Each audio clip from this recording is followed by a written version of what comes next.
parti pour la deuxième période de ce numéro de la Grande Team. Merci. Oh là là, mais vous êtes extrêmement nombreux à nous suivre tous les soirs de la semaine de 20h30 à 22h. N'hésitez pas, continuez à passer le message autour de vous. Il faut qu'on soit des milliards tous les soirs. Dites simplement qu'on est disponible sur le canal 203, StarTime 740, la TNT numéro 3 ou encore sur l'application RTI Mobile. Roger Stéphane est arrivé sur le plateau. Bonsoir Roger Stéphane. Bonsoir Tia. Vous allez bien? Tout va très bien. D'accord. Alors vous avez vu de beaux sujets dont on va parler. On va parler de ce coup de gueule de Samuel Eto'o et justement une question à laquelle vous pourrez répondre en nous appelant en direct au 21 59 93 99. Avez-vous le sentiment, comme Samuel Eto'o fils, que les footballeurs africains sont moins considérés que les footballeurs européens et sud-américains? Donc ça, vous pourrez nous appeler en direct pour nous dire ce que vous en pensez. Et puis un sujet qu'on va traiter tout de suite, justement. On va parler de la reprise des compétitions. Qui bloque cette reprise des compétitions? Préparez également vos téléphones. On va parler de ce sujet en compagnie de notre invité qu'on va d'ailleurs accueillir maintenant. Et ce soir, la Grande Team reçoit un joueur qui a fait les beaux jours du Stella Club d'Abidjan, de la SEC Mimosa, de l'Asie d'Abengourou, du Satellite FC, du Stade d'Abidjan et de l'Africa Sport d'Abidjan. À son compteur, 5 sélections avec les éléphants. Recevons ensemble Landry Djedjet.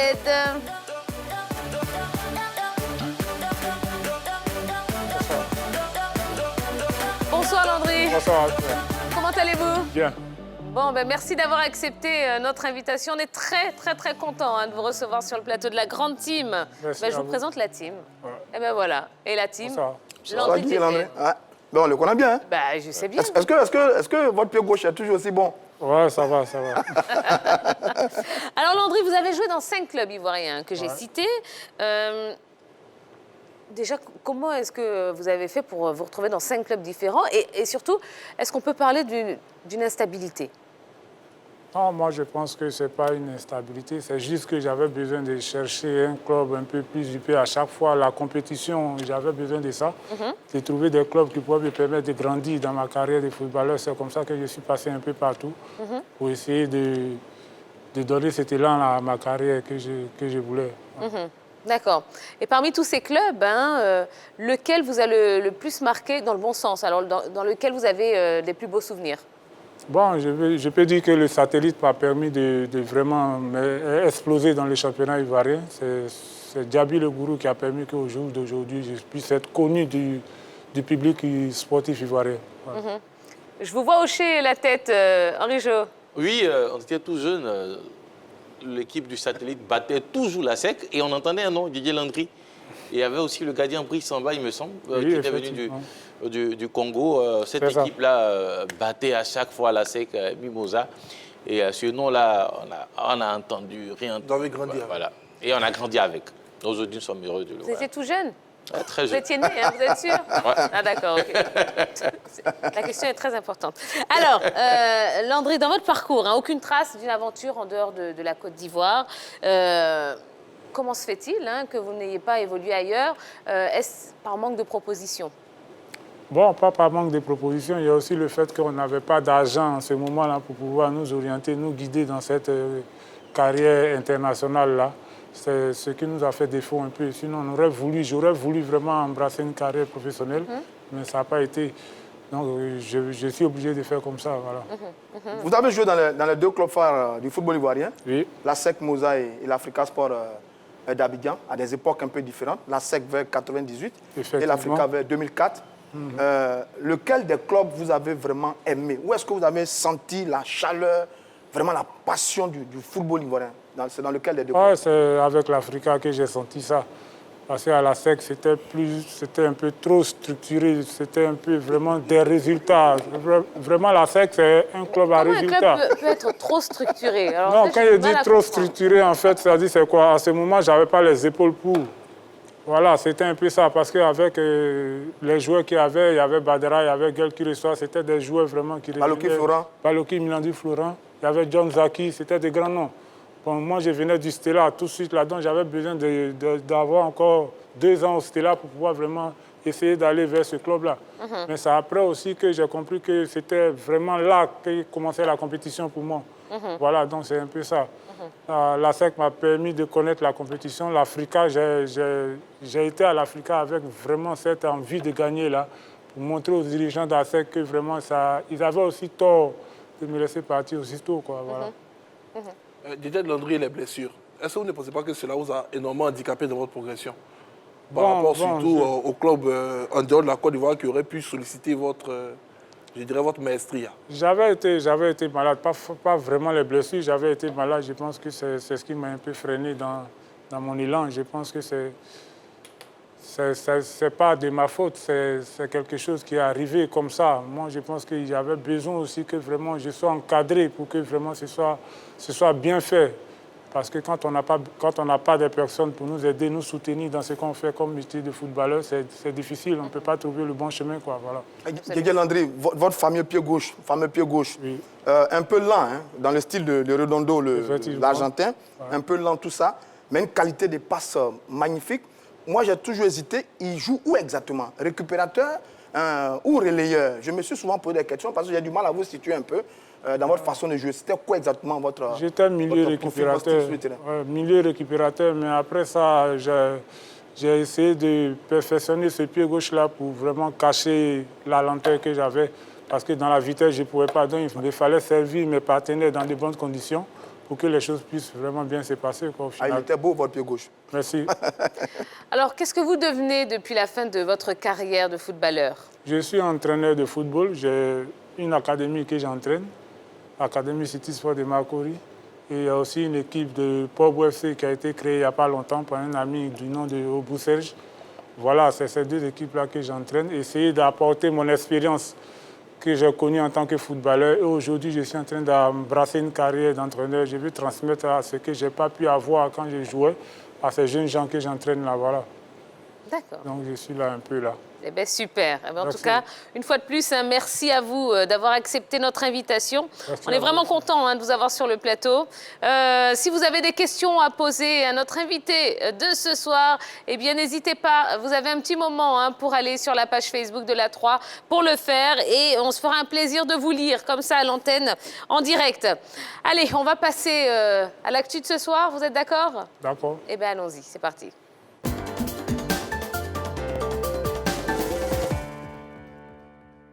Voilà maintenant 9 mois que le football est à l'arrêt en Côte d'Ivoire, qui bloque la reprise des compétitions.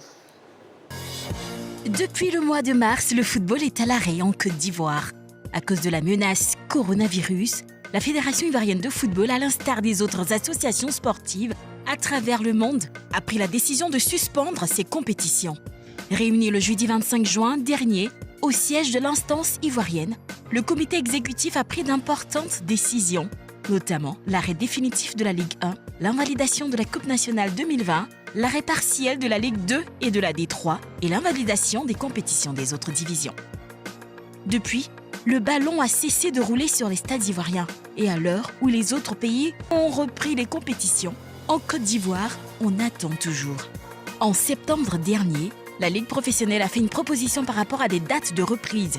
Mais quelques jours plus tard, on apprend, via un courrier signé du directeur exécutif Sam Etiassé, qu'en raison des problèmes liés au processus, ce calendrier ne peut être tenu et par conséquent, l'ouverture de la saison 2020-2021 est reportée à une date ultérieure. Pour certains, le blocage de la reprise effective des compétitions locales est du fait de la FIFA qui a suspendu le processus électoral devant mener au choix par vote du prochain président de la FIFA. Vrai ou faux, une chose est sûre, c'est qu'il n'y a aucune trace d'une telle information dans toutes les correspondances adressées par l'instance mondiale aux locataires de la maison de verre de Treichville. Alors pourquoi le football ne reprend-il pas ses droits en Côte d'Ivoire? Qui est le vrai responsable du blocage? Allez, vous pouvez dès à présent nous appeler, un seul numéro pour nous joindre, le 21 59 93 99, 21 59 93 99, pour nous dire ce que vous en pensez. Alors, qui bloque la reprise des compétitions? Je sais que vous êtes nombreux à vouloir vous exprimer sur la question, donc n'hésitez pas, appelez-nous. On va prendre quelques appels. Alors, je vais vous poser exactement la même question. Hein. Landry, on va commencer par vous. À votre avis, qui bloque la reprise des compétitions? Franchement dit, je n'ai pas connaissance de qui bloque vraiment le championnat de Côte d'Ivoire, mais je souhaiterais que vraiment les choses repartent pour qu'on puisse vraiment retrouver le chemin des stades. Voilà, absolument, absolument. Parce que je ne veux même pas chercher à savoir qui bloque quoi, qui que ce soit. Ah ben. Je veux juste que les choses reprennent, voilà. Non, on comprend bien votre position. Malheureusement, on est là pour essayer de mettre le doigt sur quelque chose. Ouais. Alors, Jean-Philippe. Sans embâche, je dirais que c'est l'ensemble des acteurs du football ivoirien. Le véritable problème du football ivoirien, c'est le fait que tous les acteurs ne veulent pas s'asseoir ensemble pour discuter des problèmes franchement et trouver des solutions idoines afin d'avancer. Comme l'a si bien dit l'élément, certains accusent la FIFA, d'autres accusent le comité exécutif, d'autres vont même plus loin en estimant que c'est la Ligue de football qui ne veut pas tout simplement organiser. Problème de financement pour certains, manque de volonté pour d'autres. Il y a tellement de bruit. Mais pourquoi ne pas s'asseoir tout simplement, convoquer une assemblée générale extraordinaire, les membres actifs le peuvent à hauteur de 50% plus 1 et décider d'un commun accord de mettre en place un calendrier. Là, vous donnez les solutions. Afin de régler les solutions, on n'a pas les raisons. Mais non, je ne suis pas... On a demandé qui bloque. J'ai dit c'est l'ensemble des acteurs. Voilà. Donc, à mon sens, c'est eux qui peuvent débloquer cette situation. Tant qu'ils ne vont pas s'asseoir pour se parler franchement et régler ce problème, on va rester dans cette situation. Henri Jo. Alors, le championnat est organisé par la Ligue professionnelle et la Ligue professionnelle dépend de la Fédération ivoirienne de football. Or, actuellement, on est dans une période d'élection. Est-ce qu'en période d'élection, cette FIF a les capacités d'organiser un championnat? C'est là, je dirais, la grosse interrogation. Donc, je dirais que peut-être ce sont les textes que nous-mêmes nous avons écrits au niveau de la fédération qui bloquent pour l'instant. Il n'y a aucun texte, à mon sens, qui définit, comment dirais-je, une problématique. Excusez-moi.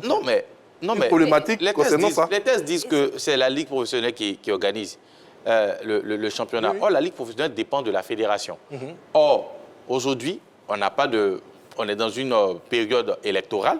On ne sait pas qui sera président. Le comité exécutif, normalement, on doit avoir un nouveau comité exécutif. Il y a eu quelques démarches qui n'ont pas abouti récemment avec quelques réunions. Même des membres de ce comité-là ont démissionné. Donc aujourd'hui, je dirais que ce sont les tests que nous-mêmes nous sommes attribués qui bloquent un peu. Très bien.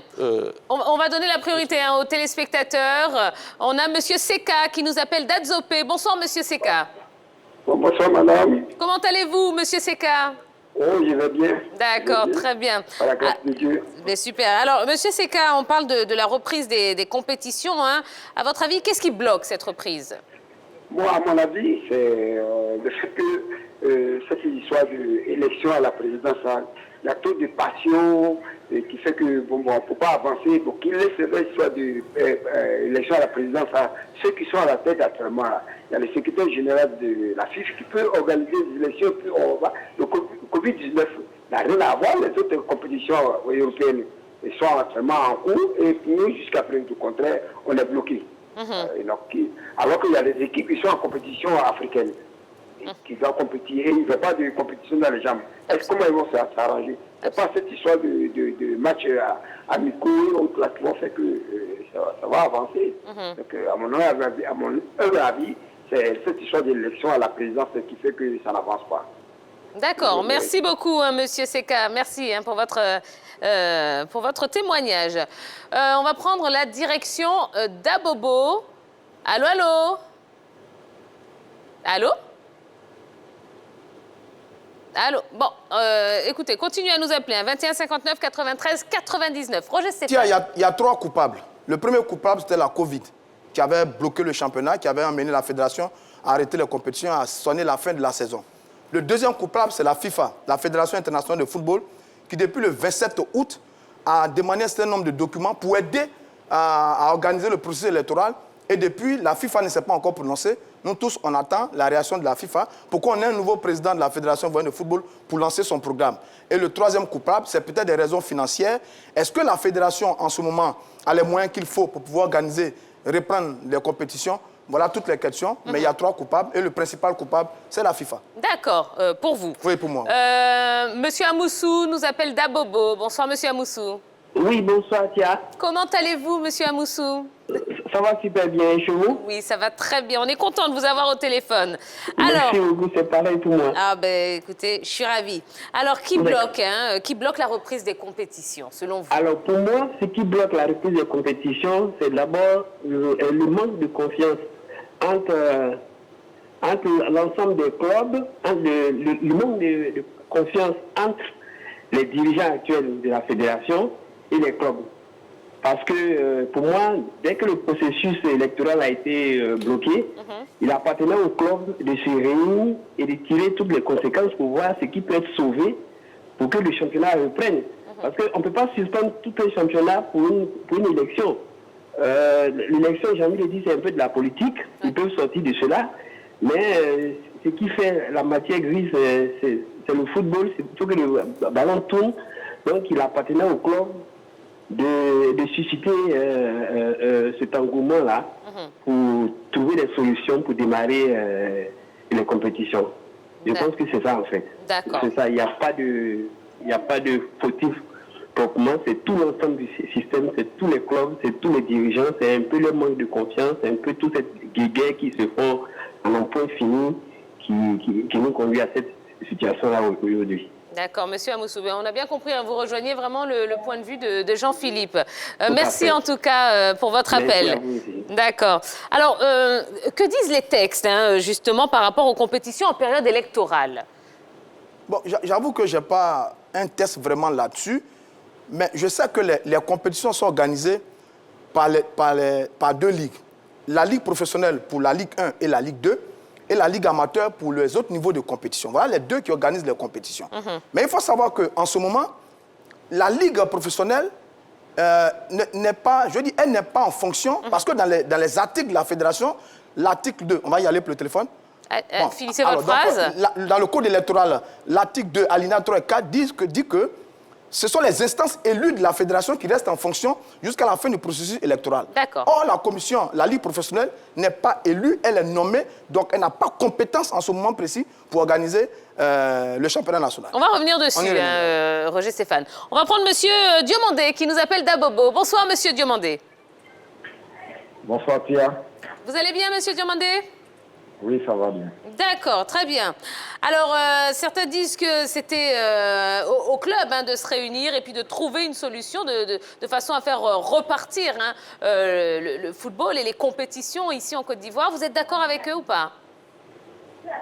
Bon, moi, je ne suis pas trop d'accord avec ça. D'accord. Mais quand même, j'accuse les deux parties. Qui sont les deux parties? La partie ivoirienne qui est la fédération et la FIFA. Voilà, parce que aujourd'hui, tout à l'heure, j'ai écouté votre invité qui disait que aujourd'hui, c'est la Côte d'Ivoire même qui a traîné avec cette histoire d'élection jusqu'à on s'est retrouvé à la FIFA. Parce que pour des problèmes de tests qui n'ont pas été respectés, on a discuté entre nous, or on pouvait s'entendre entre nous d'abord. Avant ce genre de situation, on voyait ça dans les pays voisins. Mais aujourd'hui, en tant qu'Ivoirien, moi, ça me fait mal au cœur qu'aujourd'hui, notre football est bloqué par les mésententes de nos propres dirigeants. Et aujourd'hui, on arrive à la FIFA. On a pensé que la FIFA peut régler notre problème. Mais le problème, elle est où? S'il y a des candidats qui ne sont pas éligibles, que la FIFA nous dit, nous, on va passer aux élections pour qu'on puisse organiser notre championnat. Parce qu'à l'heure actuelle, on ne peut pas organiser des championnats s'il n'y a pas de président. Si aujourd'hui, on commence un championnat, les élections, on l'a fait en quel moment? Et puis même si on fait les élections, le président qui sort, est-ce que le président qui va sortir des urnes va accepter le championnat déjà qui est en marche? Parce que ça ne serait pas son programme. Voilà, chaque candidat a son programme. Comment il va faire pour mener le championnat? Mais si la Ligue professionnelle commence le championnat aujourd'hui et le candidat qui vient, est-ce que son programme serait compatible à la Ligue professionnelle qui a commencé le championnat? Donc, que la FIFA nous libère, on va jouer nos football en Afrique ici. S'il y a des personnes qui ne peuvent pas être candidats, qu'ils nous libèrent. S'il y a des personnes, tout le monde peut être candidat, qu'on soit libre et puis bon, on passe à autre chose. Voilà, donc c'est mon point de vue, Madame Pierre. D'accord, merci beaucoup, Monsieur Diomandé. Merci. Alors, par rapport à ce que vient de dire M. Diomandé, hein, est-ce que la reprise du championnat est liée à cette élection, en vérité? Bon, moi, franchement dit, je pense que la reprise du championnat est forcément liée à ça. Parce que s'il n'y a pas vraiment cette élection, ça sera difficile de pouvoir vraiment commencer la compétition. Voilà, moi je pense qu'il serait intéressant que nos dirigeants s'accordent avec la FIFA pour qu'on puisse vraiment reprendre de sitôt le championnat pour permettre aux clubs de pouvoir vraiment commencer la compétition africaine. Voilà. Alors, il faut rétablir les choses. Aujourd'hui, la FIFA n'a envoyé aucun courrier interdisant le championnat de reprendre en Côte d'Ivoire. Ça, c'est un premier point. Maintenant, en ce qui concerne le championnat ivoirien qui ne reprend pas, comme je le disais, c'est plutôt nos tests qu'on a rédigés qui nous empêchent aujourd'hui de commencer, de jouer au foot en Côte d'Ivoire. Parce que la Ligue professionnelle qui est censée organiser notre championnat n'est pas indépendante de la fédération. Elle est liée. Et le président de la Ligue professionnelle est nommé par le président élu au niveau de la Fédération ivoirienne de football. Du coup, ce n'est pas possible actuellement tant que l'élection n'est pas finie. Or, la FIFA n'a pas empêché quelqu'un de jouer au foot en Côte d'Ivoire. Donc, jouer. Mais finalement, quel est le problème? Alors, attendez, on va prendre... Attendez, Henri Jo, on va prendre M. Conan, hein, qui nous appelle d'Akwedo. M. Conan, bonsoir. Bonsoir, Madame Pia. Bonsoir, M. Conan. Comment allez-vous? Oui, ça va bien. D'accord. Eh bien, on est très heureux de vous parler ce soir. Alors, Monsieur Conan, on entend beaucoup de choses là sur le plateau de la grande team, beaucoup d'intervenants aussi qui nous appellent, qui nous disent que c'était un petit peu à nous, à la Côte d'Ivoire, de prendre les choses en main et puis de remettre les choses en marche. Finalement, d'où vient le problème, selon vous? Bon, moi, pourquoi on va accuser la FIFA? On est qu'à être franc. C'est la Côte d'Ivoire, la Fédération ivoirienne du football de la Côte d'Ivoire qui sort. S'il n'a pas d'entente, on ne peut pas avancer à ce problème-là. Les dirigeants n'ont qu'à s'attendre. C'est tout ce que nous, on peut dire. Les dirigeants n'ont qu'à s'attendre, les trucs vont avancer. Voilà. D'accord. Moi, c'est mon point de vue. D'accord. Eh bien, très bien. Merci beaucoup, Monsieur Conan. N'hésitez pas à nous rappeler, surtout. Oui, allez, rapidement. Non, ce que je veux dire, à travers même les textes qui ont été lus par Henri Jo et décortiqués par Roger Stéphane, c'est que le véritable problème, ce n'est pas que les membres, que les instances actuelles ne peuvent pas organiser le championnat. C'est qu'on aura un championnat organisé dans une atmosphère délétère. Déjà, la Ligue de football s'était réunie, il y a eu une réunion, il y a eu des démissions en cascade. Certaines personnes ont demandé à ce que cette Ligue attende la fin du processus électoral pour pouvoir organiser ce championnat. Et maintenant, cela a pris du temps face à tout simplement au dossier qui s'est trouvé du côté de la FIFA, dont on n'a pas encore de retour. Donc, il n'y a pas, à mon sens, un texte qui interdit l'organisation du championnat. C'est une question d'appréciation locale, c'est une question tout simplement d'entente entre les différents acteurs. Et après, du second, je pense que... Non, le test est là. Le test est là. Les instances élues restent en fonction jusqu'à la fin du processus électoral. L'instance élue ici, c'est le comité exécutif de la Fédération ivoirienne de football. Et c'est le président de la fédération qui nomme le président de la Ligue professionnelle. La Ligue professionnelle n'étant pas élue, ses fonctions ont pris fin. D'ailleurs, le président de la SOA, le président du WAC et Cyril Domoro de l'AFI ont bien démissionné de la Ligue professionnelle. Donc la Ligue professionnelle n'a pas qualité en ce moment pour organiser l'élection. Parce qu'elle n'est pas... Oui, mais les démissionnaires ont été remplacés, Roger Stéphane. Même Madame Tia, je vais avoir un élément, je vais dire un élément à M. Roger Stéphane. Il n'y a pas de vide constitutionnel au sein de la Fédération ivoirienne de football. La fédération actuelle a un président, qui est M. Delomer. Donc le président, s'il s'entend avec les membres actifs, ils peuvent nommer comme on appelle, une institution, je dirais, transitoire pour organiser le championnat. Rien n'interdit cela. La FIFA n'a rien. C'est ce que je suis en train de dire, ce sont les acteurs. On ne peut pas rester coincé sur un texte quand on sait qu'il n'y a pas de vide constitutionnel au sein de la Fédération ivoirienne de football. Vous connaissez, vous, en ce moment, un partenaire financier qui est capable d'apporter un financement à la Fédération ivoirienne de football, qui va s'engager avec une fédération dont le processus électoral est suspendu. Vous connaissez un aspect financier qui peut être réglé par la situation actuelle de la Fédération ivoirienne de football pour organiser les compétitions. Oui, le problème de confiance. Je dis oui parce que l'administration est une continuité. L'administration est une continuité. Messieurs. Merci. Donc finalement, et ce sera la dernière question, finalement le problème, ce n'est ni la FIFA, ni qui que ce soit. Le problème, c'est l'argent. Pour Roger Stéphane, c'est la FIFA. Pour moi, ce n'est pas l'argent. C'est l'argent. La confiance. Et les finances. D'accord. Allez, on va rester là-dessus. Oui, on sait, vous êtes très, très, très nombreux à vouloir interagir avec nous. On va vous proposer un autre sujet. Tout à l'heure, ne vous inquiétez pas, vous pourrez continuer à nous appeler au 21 59 93 99. On va revenir à notre invité. Oui, vous avez vu, c'est chaud, le c'est bon. Mais c'est un sujet quand même qui est assez important, qui est assez houleux. Effectivement. Déchaîne les passions et on est obligé d'en parler. Alors, on va revenir à vous. Vous disiez que vous aviez un centre de formation. Hein. Est-ce que ça faisait vraiment partie de votre plan de reconversion? Oui, j'avais prévu de retourner dans le métier d'entraîneur pour pouvoir essayer d'encadrer les jeunes que je forme, leur apporter l'expérience que j'ai connue en tant que joueur, comme je l'ai dit tout à l'heure. Et puis je pense que c'est aussi un profil de carrière qui me sied, en fait. Je veux toujours rester au contact du terrain. J'ai besoin de ça, parce que pour moi, être dirigeant, ça ne me sied pas trop. Donc je veux être vraiment acteur du terrain, pouvoir vraiment aider ces jeunes gens-là comme je peux. Alors, quels sont vos objectifs à travers cette carrière de formateur? Aujourd'hui, embrasser une carrière d'entraîneur en tant que tel, et puis au jour d'aujourd'hui, permettre à ces joueurs-là d'avoir une carrière professionnelle que je n'ai pas eue, parce que ce ne serait pas intéressant. Ça me ferait vraiment plaisir de pouvoir connaître une carrière professionnelle pendant que je jouais, mais ça n'a pas été le cas. Donc, je veux vraiment permettre à ces jeunes gens-là d'embrasser une carrière professionnelle, chose qui me fera vraiment plaisir. Aujourd'hui, la fédération a initié des formations de cadres sportifs. Quel est votre niveau de diplôme pour pouvoir entraîner ces garçons? Je suis titulaire d'une licence CECAF, voilà, que j'ai pu obtenir il y a 3 ans de cela. Voilà, c'est cette licence-là que j'ai d'abord. J'ai le temps de passer encore d'autres licences pour pouvoir vraiment aller loin dans ma carrière d'entraîneur que je veux faire.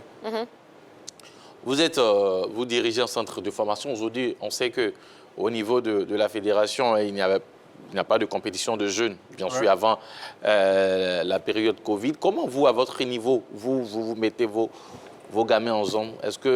Et comment ça se fait avec... Est-ce que vous avez des partenariats avec des clubs pour permettre à ces jeunes joueurs-là de les intégrer et puis de participer à des championnats? Depuis la situation du Covid qui est arrivée, on essaie de faire des matchs amicaux. Après les entraînements, on essaie de faire des matchs amicaux avec certains clubs de 2e division, 3e division, dont on a le contact pour permettre à ces jeunes gens-là de pouvoir se frotter au moins aux gens qui font la compétition.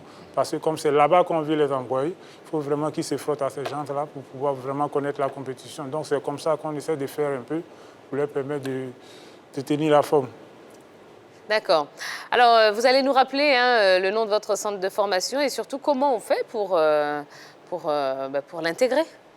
Bon, le centre de formation, c'est une académie football à Lycène Square Garden, Académie City de Marcory. Voilà, pour y accéder, il faut vraiment faire ses preuves d'abord sur le terrain.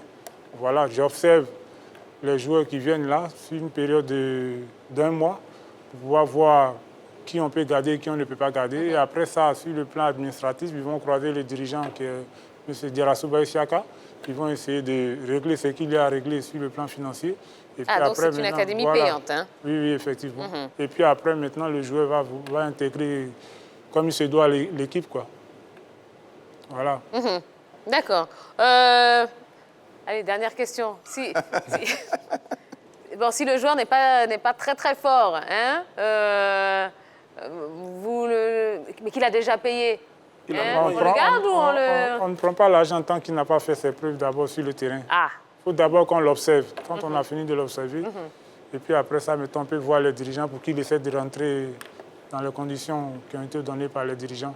D'accord. Voilà, c'est comme ça que ça fonctionne. Mais je veux dire, ils garantissent l'avenir du garçon. Si par exemple, on peut la DAP, est-ce qu'ils garantissent son avenir aussi, c'est ça? Oui.